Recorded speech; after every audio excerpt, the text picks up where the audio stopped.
Hello' বন্ধুসকল, কি খবৰ আপোনালোকৰ? এই লকডাউন টাইমত আপোনালোকৰ নিশ্চয় আমনি লাগিছে।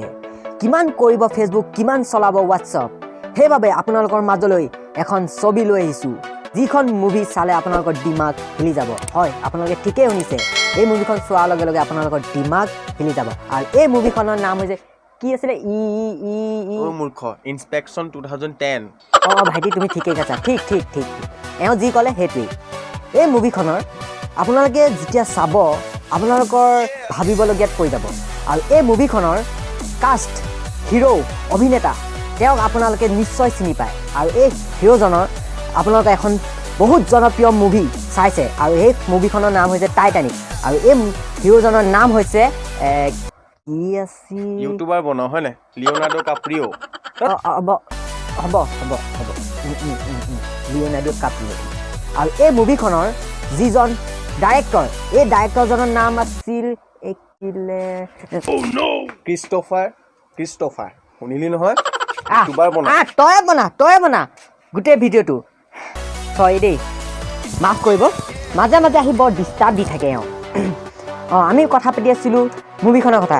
এই মুভিখনৰ কথা আগনবঢ়াৰ আগত আমি আমাৰ ইণ্ট্ৰ'টো লগাই লওঁ নেকি?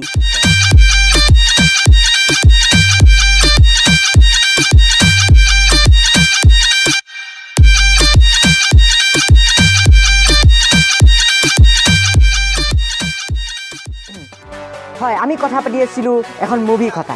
আৰু এই মুভিখনৰ কথা আগবঢ়াৰ আগত আপোনালোকক আৰু এটা কথা জনাই দিওঁ যে আপুনি যদি গেমৰ লভাৰ হয়, ফ্ৰী ফায়াৰ খেলি যদি ভাল পায়, তেনেহ'লে আপোনালোকৰ বাবে আমি এটা চেনেল খুলিছোঁ। আৰু এই চেনেলটোৰ নাম হৈছে নোব গেমাৰ GGF।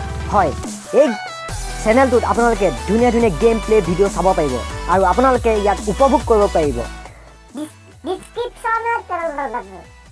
ডিছক্ৰিপশ্যনত ভিডিঅ'টোৰ লিংকটো দিয়া আছে, আপোনালোকে গৈ ছাবস্ক্ৰাইব, লাইক কৰি দিব, আৰু লগতে কমেণ্ট জনাই দিব যে গেম চাই কেনেকুৱা লাগিলে।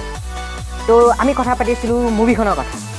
এই মুভিখনৰ ৰানিং টাইম হৈছে 148 মিনিট।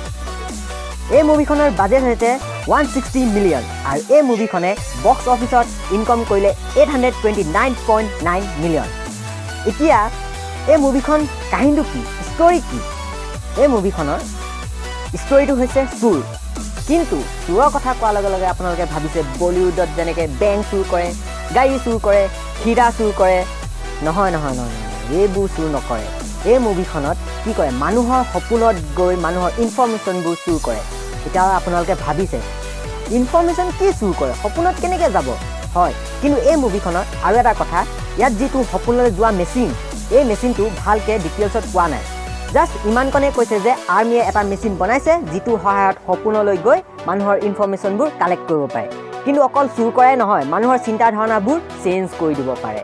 তো আপোনালোকে মুভিখন যেতিয়া চাব তেতিয়া লাহে লাহে বুজি যাব। আৰু এই মুভিখনৰ যিবোৰ স্ক্ৰীন প্লে ইমানেই ধুনীয়াকৈ বনাইছে, মই কি ক'ম, ছুপাৰ ফেণ্টাষ্টিক, মানে ক'বলৈ কোনো ৱৰ্ডেই নাই মোৰ ওচৰত।